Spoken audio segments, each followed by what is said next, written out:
जय जगन्नाथ दर्शक बंधु नमस्कार। आज विषय वस्तु कर्मफल बड़ निष्ठुर। जन्म मनीषर असल परिचय नुहे, मनीषर असल परिचय होउची तार कर्म। सेथिपाई महाभारत रे महारथी कर्ण कहिथिले उच्च कूले जात हेबा दैवर अधीन होई पारे, मात्र पुरुषकार मोर अधीन अटे।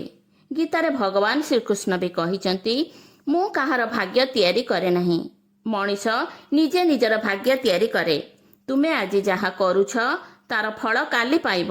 तुमे आज जहा पाइछ ताहा तुमर गतकाली करिथिबा कर्मर फल।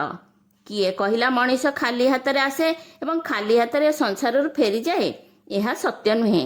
सत्य होची यह जे मनीष तार भाग्य नहीं आसी थाए एवं कर्म फल नहीं फेरी जाए। प्रत्येक मनीष तार कर्मर फल अवश्य पाइब, किए एबे तो आउ किए किछि काल परे। मनीषर भाग्य कौ राशि कि नक्षत्र रे न थाए, से निजे ही निजर भाग्यर निर्माता। एणु राशिफल उपरे विश्वास न करी निज कर्म उपरे विश्वास रखंतु। काहेकि ना राशि तो राम और रावणर उभयंकर गोटिए थिला ना, किंतु नियति सेमानकर कर्म अनुसार फल प्रदान करिथिला। केही आमर अनिष्ट करिब सेटा तार कर्म अटे। मु काहारी अनिष्ट करिबि नाही, एहा मोर धर्म अटे। तुमे आज जहा अन्य को देइछ ताहा तुमको केबे ना केबे निश्चित मिलिब, से ताली हेउ कि गाली। गोटिए कथा मने रखिथिबे दर्शक बंधु, अन्यर आखिर लुहरे तियारी सुख बेसी दिन तिष्ठि रहे ना। ए संसार सबुठारु मूल्यवान तरल पदार्थ हेउची लुह। लुहरे एक भाग जल बाकी 99 भाग भावावेग होइथाए। तेणु काहा आखिरे लुह देवा पूर्वरु 100 थर भावंतु, कारण कर्मफल बड़ निष्ठुर। से काहाकु भी क्षमा दिए ना, सुधमूल समस्तको फेरई दिए। भूल करवा होची मनीषर प्रकृति, किंतु भूल को मानि नेबा होची मनीषर संस्कृति एवं भूल को संशोधन करिनेबा होची मनीषर प्रगति। सरल मनीषक सह छंद कपट करी खुशी होथुवा व्यक्ति निजको केते भी चालाक भावंतु ना काहींकी अजाणତରେ से निजर बर्बादीर समस्त द्वार खोली देइथांती। जो कर्मर विचार अदालत करिपारे नहीं, तार विचार समय ही करिनिए। आ समय जेतेबेले विचार करे सेतेबेले साक्षी प्रमाणर आवश्यकता पड़े नहीं। कर्म पाखरे ना अछि कागज ना कलम, किंतु अनवरत से मनीषर भाग्य लेखि चलीछि। मने रखंतु, जो व्यक्ति एबे दुख कष्ट अपमान सहुछि तार पूर्व जन्मर पाप लाघव हेउछि। जिए एबे अन्य को दुख कष्ट देउछि तार आगामी जन्म पाई पाप संचित होई पारुछि।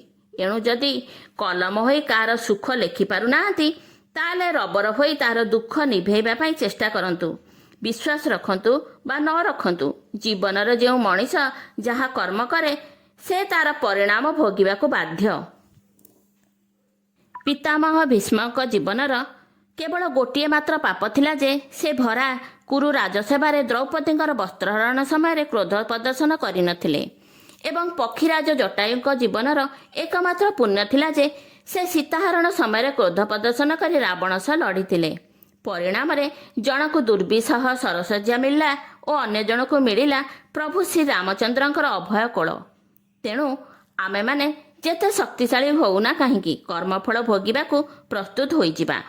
हाँ दर्शक बंधु, मनीषर मृत्यु परे पत्नी एरुंडी बंद जाए, आत्मीय स्वजन श्मशान जाए एवं पुत्र अग्निदान पर्यंत जाए, किंतु केवल गोटिए मात्र जिनिस मनीष सह ईश्वर निकट को जाए, ता हेउछि मनीषर कर्म। एणु ईश्वर को नुहे निज कर्म को ही डरंतु। ईश्वर हुए तो आपण को क्षमा कर दे पारंती, मात्र कर्म नुहे।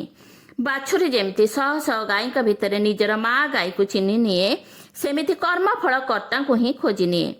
एणु शास्त्र कहे कर्म करिब कष्ट सही, कर्मरे भल मंद नाही। सत्य कर्मरे धर्म अछि, धर्म करिब कर्म बाछि।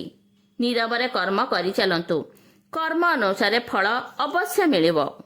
कर्मर फल चंद्र सूर्य भली सत्य। स्वर्ग मर्त्य बोली किछि नाही। एइथि स्वर्ग एइथि नरक। भल कर्म कले स्वर्ग सुख मिले, मंद कर्म पाई नरक जंत्रणा भोगिबाकू आमे माने बाध्य। नमस्कार दर्शक बंधु, धन्यवाद।